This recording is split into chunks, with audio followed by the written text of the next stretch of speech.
खूप मसालेदार, चमचमीत आणि चटपटीत खायला आवडतंय का तुम्हाला? आणि असं वारंवार खायची इच्छा होतीये का?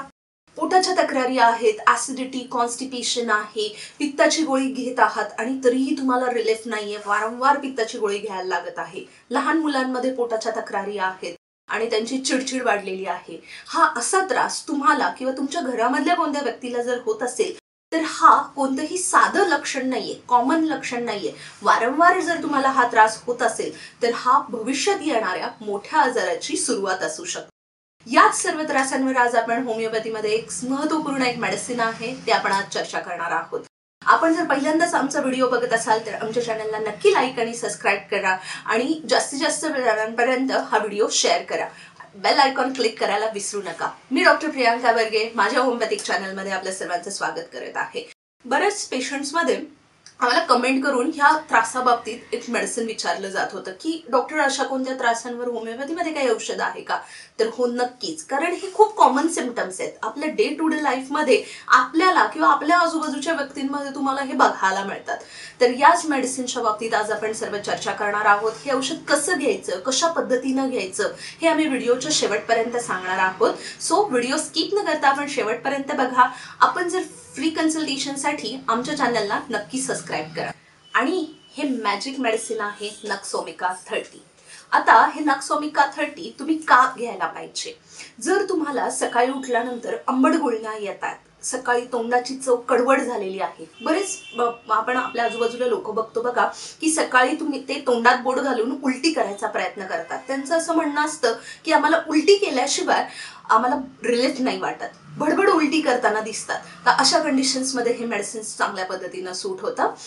जर तुम्हाला कॉन्स्टंटली उचकी लागते, तुमच्या पोटामधले गॅस वाढलेले आहेत, करपट ढेकर येत आहेत, जेवणाचं टायमिंग इकडे तिकडे झालं, बाहेर खाण्यात आलं किंवा पार्टीजमध्ये खाण्यात आलं तरी तुम्हाला अशा पद्धतीने पोटात गॅस होतात आणि कंटिन्यू सलग ढेकर येत असतात. असं ढेकर एक आला तर असं थांबतो असं नाही, कॉन्स्टंटली येत जातात. कॉन्स्टिपेशनचा त्रास आहे, पोट साफ होत नाहीये, त्यामुळे चिडचिड होत असते अशा पेशंट्समध्ये. छातीची जळजळ, कॉन्स्टंटली खाल्लेलं आंबट गुळण्या अशा कॉन्स्टंटली वरती येत असतात मध्ये.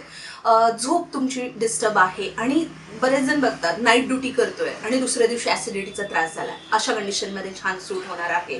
लहान मुलांमध्ये टॉयलेट करायची इच्छाच नसते, आपण त्यांना इन्सिस्ट केलं की तुम्ही टॉयलेटला जावा तर ते जात नाहीत, त्यांना पोटात दुखत असतं, चिडचिड होत असते. अशा लहान मुलांमध्ये सर्दी वारंवार होत असते, तर यावेळी सुद्धा हे औषध छान पद्धतीनं सूट होणार आहे. क्रॉनिक अल्कोहोलिक पेशंट, स्मोकिंग करणारे पेशंट्स किंवा क्रॉनिक कंटिन्यू कॉफी पिणारे हे जे आहेत, याच्यामध्ये जर तुम्हाला अशा पद्धतीने जरी लक्षणं असतील किंवा वारंवार चटपटीत खायची इच्छा होतीये, चमचमीत, पाणीपुरी, बाहेरचं आउटसाइड फूड इन्स्टेड ऑफ घरातलं फूड, तर अशा कंडिशन्समध्ये त्यांनी नक्सोमिका 30 जर घेतलं तर छान पद्धतीने रिलीफ होणार आहे. बरेचसे वयस्कर व्यक्ती आहेत किंवा कोणत्या क्रॉनिक आजारासाठी मेडिसिन घेणारे आहेत की त्या मेडिसिनचा साईड इफेक्ट, बट ऑब्वियस आपल्याला मेडिसिन घ्यावं लागणार आहे ॲलोपॅथिक मेडिसिन, पण त्या मेडिसिनचा साईड इफेक्ट म्हणून ऍसिडिटी, कॉन्स्टिपेशन, इंडायजेशन, पोटगच्च होणे अशा पद्धतीने जर त्रास होत असेल तर नक्सोमिका 30 हे या सर्वांवर खूप चांगल्या पद्धतीने ऍक्ट होणार आहे. जर तुम्हाला बऱ्याचदा पेशंट्स आम्हाला म्हणत असतो की हे औषध घ्यायची पद्धत कशा पद्धतीने घेतलं पाहिजे, आम्हाला व्हिडिओजमध्ये बऱ्याचदा इन्क्वायरी येते ह्या मेडिसिनची, म्हणूनच आपण आज हे मॅजिक नक्सोमिका मेडिसिन आज आपण चर्चा करत आहोत. आपण नक्सोमिका 30 हे मेडिसिन इझिली बाय करू शकता. लिंक आमच्या डिस्क्रिप्शन बॉक्समध्ये आहे. महत्वाचं म्हणजे आता याचा डोस, तर हा डोस कशा पद्धतीनं घ्यायचा आहे, तर ॲक्यूट कंडिशन म्हणजे तात्पुरती टेम्पररी फेज आहे. हे मेडिसिन तुम्ही डायरेक्टली ओपन करून ह्याचे थेंब तुम्ही तुमच्या तोंडामध्ये जिभेवर घेऊ शकता. 2 थेंब घ्यायचे आहेत, 1 ते 2 वेळा दिवसभरामध्ये घेऊ शकता आणि 1 ते 2 दिवसांसाठी. हे मेडिसिनचे थेंब मला जेवणाच्या आधी घ्यायचे आहेत जिभेवर आणि मग लगेच जेवण करायला बसायचंय, लगेच यावर पाणी प्यायचं नाहीये. क्रॉनिक कंडिशनमध्ये नियम सेमच आहेत. याचा डोस फक्त 2 थेंब तुम्ही 2 वेळा घेऊ शकता आणि थोडं लॉंग टर्म याच्यासाठी घ्यायचं आहे. हा व्हिडिओ जर आपल्याला आवडला असेल तर आपण कमेंट करा. सर्वात चांगल्या कमेंट करणाऱ्यांसाठी आम्ही हे मेडिसिन गिव्ह अवे करणार आहोत. हा व्हिडिओ जर आपल्याला आवडला असेल तर आपण लाईक, शेअर आणि सबस्क्राईब नक्की करा. थँक्यू.